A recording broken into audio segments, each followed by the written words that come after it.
E siamo in compagnia di Danny Boyle, il regista che con il suo nuovo film 28 anni dopo ci riporta sullo schermo gli infetti, la paura del virus della rabbia con il suo nuovo appunto film. Ma in questo caso chi sono veramente i cattivi? Gli infetti oppure i sopravvissuti? I think the question is interesting because actually it's important, and this is what Kelson says, that the infected, although everybody kind of like fears the infected and wants to kill them and things like that because of the danger they represent, they're just us. They're still humans. They're just lost in the way that so many people are lost at the moment. The horrors of the world make people lose themselves. And you have to believe that we all, in some way, the fact that we belong to a family means that there'll be terrible things within that. And you have to somehow not think you solve all your problems by just demonizing a particular kind of person. You have to holistically solve the problems in order to keep improving, I think. So they're sort of like, if there are any monsters in the film, before then, it's actually it's a kind of equal responsibility we bear for dealing with what is inside us. C'erano tanti morti, sia infetti che non infetti. Per questo la nostra casa è preziosa. 7, 6, 11, 5, Messo un piede sulla terraferma, non c'è soccorso. moving up and down again. Senta, per questo suo film lei parte da due eventi che hanno segnato il nostro tempo. Da una parte il Brexit, perché l'Inghilterra viene inquadrata isolata, slegata dal resto del mondo, e ovviamente la pandemia del Covid. Ma perché ha voluto eventi così forti, così traumatici per noi? Per realizzare il suo film.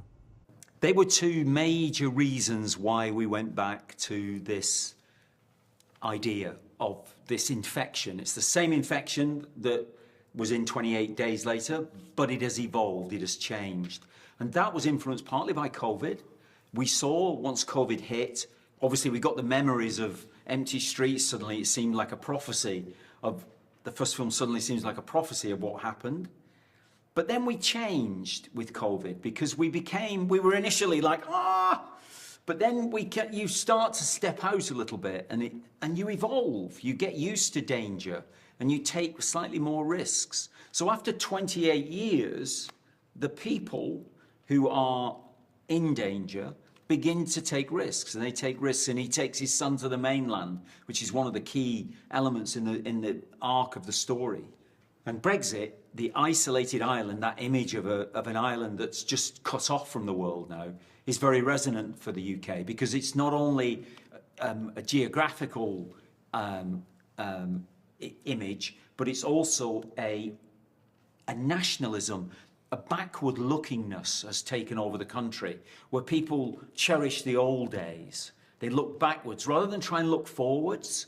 They look backwards, and that's why you see archive of bows and arrows, and they're teaching them bows and arrows, and they're talking about, they're seeing images of Henry V, which is very much the St. Crispin's Day speech about Shakespeare's speech about we England, we few, we band of brothers, and it's rather backward looking, and they've regressed as a community.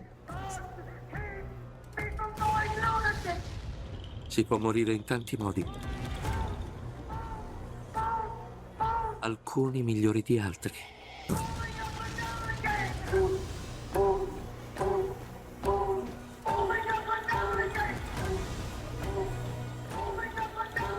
Ma lei come definisce la sua pellicola? Un film post-apocalittico oppure un film profetico oppure, perché no, un film politico? One of the wonderful things about horror movies is they do allow you to use them as a transparency against the world, and you can see the world through them.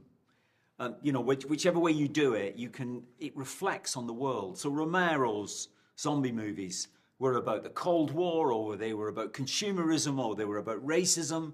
And you could read that. They don't have to be big political films. There isn't a character in them saying, this is wrong, this is wrong. But you read them like that, and that comes with the territory. And I think the intolerance that's around in the world at the moment is clearly connected to the rage virus that you see as being the main horror threat in the film.